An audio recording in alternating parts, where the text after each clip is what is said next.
All right, so in this video, we're going to talk about wicks and shadows.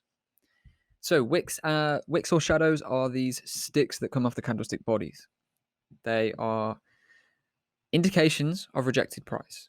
Okay, we know about candlestick bodies being these full red or green sections, and the wicks slash shadows, both the same thing, different name, are the sticks that come off of them. Okay, so that is what we want to focus on for this video, and I'm going to show you what they show and how we can use them to our advantage. So simply put, wicks I'm going to call them wicks, not shadows. That's what I call them myself, but they do have the same name. Wicks show rejected price. So when we see these sticks, we are seeing rejected prices in the market.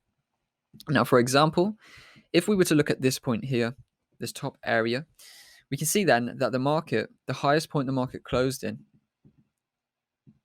up in these highs, was 0.91330, we'll call that. 0.91330. So here we saw closure, rejected, closure, rejected, and then the market fell off. So 0.91330 was the highest point that the market actually got to before rolling over from this point. Okay, but we can see if we actually look over that key level, over that area, we see 1, 2, 3, 4, 5, 6, 7, 8 wicks that pierced over that level. So 8 attempts to go higher than that closure level that we got. Now, what this means is the highest price point that we could get to was 0.91330. But regardless of that being the highest closure point, the market did attempt to go higher numerous times. But all of the price was rejected and pushed back down, never actually managing to close over that level. And then that pushed us to the downside. So it shows us rejected prices, okay? And they can be used in numerous different ways, and reading these rejected prices can help us in various ways in the market, both bullish and bearish, and also to indicate indecision. So let's actually start with looking at the example we just plotted out there, and I'll show you how exactly the rejected prices, the wicks, can be used to identify downside is probably going to commence. So if we look at this 0.91330 level, we saw that price attempted it, we've said now 8 times, okay? And then what was actually followed by that was a big drop to the downside. Now, this is very useful because it shows us that this level, okay, is actually a key resistance point. Now, seeing so many rejections above it and absolute failure to close above it shows us that there's so much selling pressure in this area. It means that these sellers are waiting. The liquidity that we spoke about earlier, the liquidity is above this level. And all of these taps over are essentially fulfilling the liquidity. So should we trade into this zone, we've got so many sellers, so much selling pressure waiting there, ready to push the market down. And now seeing 8 failures to close above the level, like we've seen here, is a great indication that the market is probably not going to get that high and is indeed ready to fall down soon. So when we see these 8-wick rejections, while this may not provide us with an immediate selling opportunity, when we see this push down, okay, when we see the changes in structure, right, higher, low, higher, low, higher, low, lower, low, and then lower, high, when we see this change in trend structure like that, followed by all of these wicks, or following all of these wicks, that is then going to show us that, yeah, maybe this market is ready to turn down, okay? So wicks are not going to provide us, in most circumstances, with an immediate selling opportunity. However, what they will do is show us that, okay, a specific level has got so much pressure above it that if we do see a reaction from here, we're probably going to move down in that reaction direction. So let's find another example like that. So we need to find a flat bottom in the market. Right, here we go. This area here, we see the market came down numerous times. The lowest level that we managed to close here was 0.89480. Okay, so the market never closed beneath that level. However, it did actually attempt to go beneath that level 1, 2, 3, 4, 5, 6, 7, 8, 9, 10 times. And then after the 10th reaction, we saw a big bullish candle which closed us over the whole little consolidation area that we're currently in. So this closed higher than 1, 2, 3, 4, 5, 6, 7, 8, 9, 10, 11 previous closures, right? Well, 12. We even closed higher than this closure. So this candle has now actually taken out these 12 hours of price action. after we saw 10 wick rejections. So what's that? 10 attempts to go lower, pushed back up, showing immense buying pressure beneath this level. So then when we see a reaction the other way, that is then a good indication that the market is ready to go that way, because we know that there's so much pressure pushing the market in this direction. So seeing off resistance, off support levels, the closure points of the market, seeing these big wick rejection buildups is a great way to indicate whether or not the market is going to go the next way. Now, what can actually be useful on the other side is if we saw closure beneath this level, that would have indicated that the buying pressure was then weakening, okay? Because we've actually managed to see the price push and close under the level that has been failed 10 times. So seeing a push and close beneath this level and beneath some of these wicks could then indicate that the market's ready to go this way. So it's cool to actually be able to read the wicks in the market. And it's very, very interesting, very, very useful for gauging where we might find market reversals. So that's one way to use wicks. Identifying areas where the market is losing strength or losing its weakness and is ready to potentially reverse in the opposite direction. So another way that wicks are useful is to identify indecision in a market, potential exit points if you are already in a trade, or potential areas where the market could reverse. So for example, if we look at an area like this area here with a lot of wicks either way, boxing this consolidation off, what do we see? Wicks there, wicks there, wicks there, wicks there. Wicks all the way down here. The lowest closure there. The highest closure there. So we saw 1, 2, 3, 4, 5, 6, 7, 8 attempts to go higher that all failed. 1, 2, 3, 4, 5, 6, 7, 8 attempts to go lower that also all failed. So the market here is in an area of indecision. We've got attempts to go higher, attempts to go lower, all being pushed back.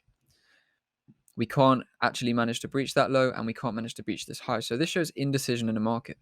Now, what this might do is, say you are selling into the market and we hit this big phase of indecision and we see the market moving so sideways like this. This could give you indication maybe you should get out of your trade. Maybe you should take some profits, because we're obviously in a state of limbo now. And when we're seeing a failure to go higher and a failure to go lower, that shows indecision. And that means that when we come out of this indecision, the market could go either way. So indecision is useful really for giving us the points where we should probably be looking to lock in some profits. And it's also going to be useful for, okay, maybe if we are not in the market yet and we see the market enter this phase of indecision, we could look to see, is the market going to push below? That could provide a sell. Or is the market going to push above, which in this instance it did, and that could then provide a buy. So if we look at this example, we have the 1, 2, 3, 4, 5, 6, 7, 8 wicks over the price, all rejected prices. If we then see the market pushed and managed to close above, right? It managed to close above in these areas that were previously not able to close within. So 8 failed pushes up have now been succeeded with this positive and what's the word? This successful push above, so to speak. So the closure here shows that the successful push in the market has actually taken out all of these rejections that we saw before. So that could then provide us with an opportunity to actually buy, because we see that all of these previous wicks, all of these previous rejections have been overcome, and the market is now ready to go up. So reading indecision in the market can be useful for then finding, right, which way is the market going to break out? Which way is the market going to push? Now, if it pushes above, we could look at that for a nice buying opportunity, and likewise. So if we look at this previous consolidation area, this shows the flip side of it. We have closures no higher and closures no lower than these two levels, this box consolidation. Now we've seen 1, 2, 3, 4, 5, 6, 7 wicks beneath, 1, 2 wicks above. So we've seen attempts to go either way, indecision in the market. Now when we see this bearish closure candle, that then provided us a selling opportunity, okay? We even had then a pushback, retest, and then we could have sold the market down until we saw, okay, more wicks, more indecision. So that is how wicks can be useful, right? We are looking at them as rejected prices and seeing, okay, is the market going to build the strength to actually close one way or the other past these rejected prices? Or is it actually going to respect the rejected prices and then continue to push up? For example, in this instance, if we saw this consolidation with all of these, was it 7 failures to push beneath? If this was then followed by a bullish candle which closed above, that could have then indicated that, okay, the selling pressure here is dead. We've seen 7 attempts to go lower and they've actually all been pushed out. And now that we've seen this strong bullish momentum candle, we can then look to take the market higher. So we're essentially just trying to view the rejected prices in the market to see which way the strength is building up. So some other ways that we can use wicks, just to recap then, we want to use them to identify areas of indecision and areas of reversal. So if we're seeing the market fail to close higher than a specific level, and then we see the market begin to push down, that is then going to indicate that we can sell. Not from the wicks, but using the wicks as a big important confluence to show us that the market doesn't have any strength. On the flip side, if we're seeing a lot of wicks to the downside, we can see that the market is failing to close beneath a specific level, and then we see a bullish push up. That could then provide us with a buying opportunity because we're seeing, okay, there's so much buying pressure in here. All this price is being rejected time and time again. And now that we're actually managing to close in the other direction, it shows us that this buying pressure in this point is pushing the market up. So we can get in and buy in line with it. So that is the main ways to really use wicks. Now, there are a few wick patterns that we can use, which I will talk about in future videos.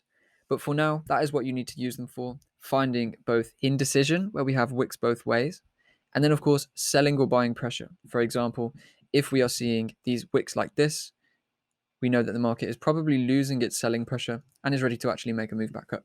And then on the flip side, we see the market move up and then all these wick rejections coming into the market. When we then see it starting to push down, we could actually be ready then to sell in line with it. So wicks can be quite important. Wicks alone are not too much. However, wicks, when used in line with everything else, can be very, very important and very useful to actually catch trades in the right direction. So in the next video, we're going to talk about indecision, and we're going to talk about a few indecision candles that are entirely made up of wicks, or mostly made up of wicks. So that's going to show you the indecision side of wicks and how we can actually use individual candles to identify indecision and catch trades in one direction or the other by using them. So I'll see you over in the next video to talk about indecision.